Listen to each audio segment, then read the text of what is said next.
Hey guys, how's it going? Do me a quick favor, press the subscribe button and the like button. Help us out if you like this content.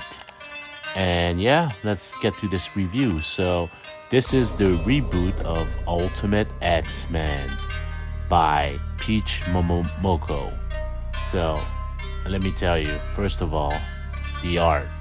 The art is amazing, man. You look at the art, this is Japanese anime style. It's surprising because Marvel is bringing this type of Japanese style to the comics, in which we're used to like American comic book artists being the lead for comic books. But it changed like this is good. I think that Marvel is trying to be more diverse, so I guess it's good. But let's get on with the story. Our main character is a young girl named Hisako Ichiki, and she is from the eastern country of Japan, the land of the sun. And her life is gonna change forever. We start in a small town called Kirigaya Minami at a middle school where she's in class. She says that she's been there for 3 years, and today is graduation day. As she is walking outside, a couple of girls call for her. Hisako, here is a second button.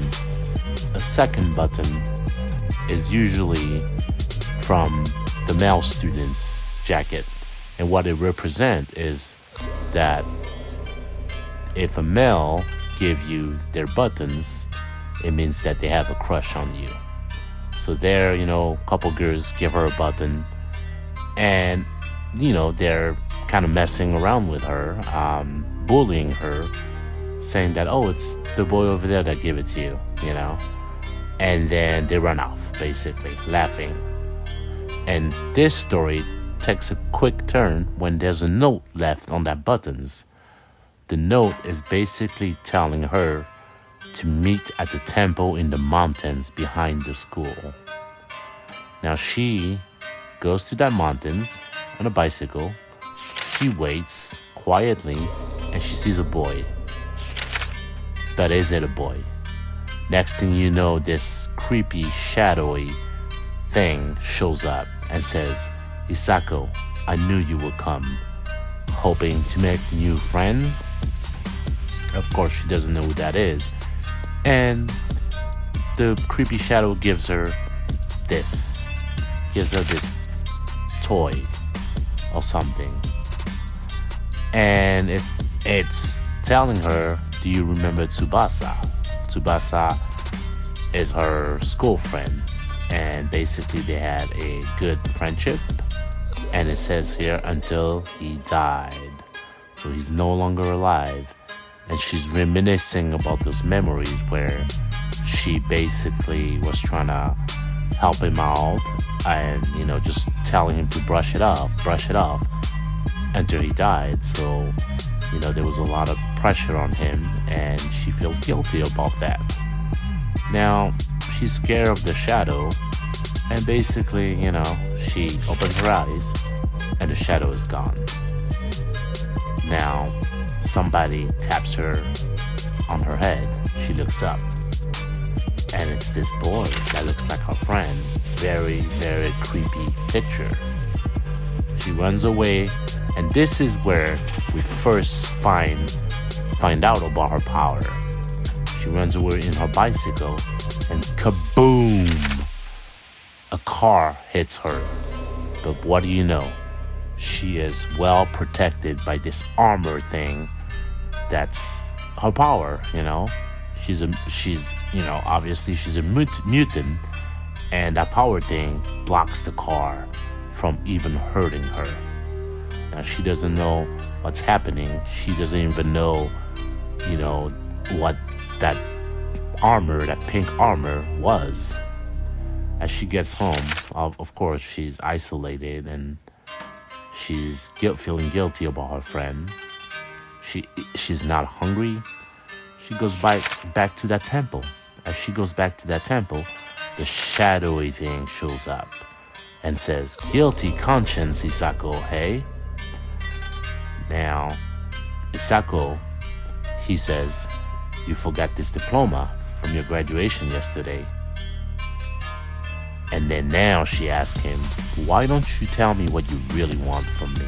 And he almost going to attack her as he blows some type of dark liquid. The armor shows up and protects her and squeezes the shadow. The shadow is almost choked out. He can't even breathe. And he says, "So you say Tsubaka's death, it's only a bad dream?"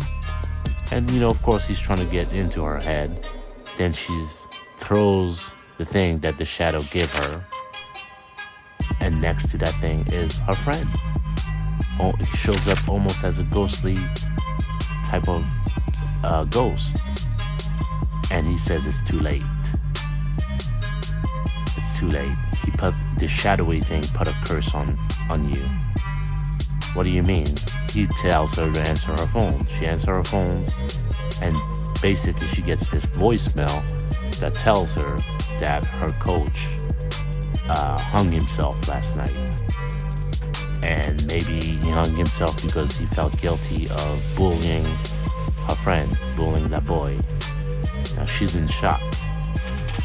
She is completely in shock. She's standing at a temple, and she's just asking,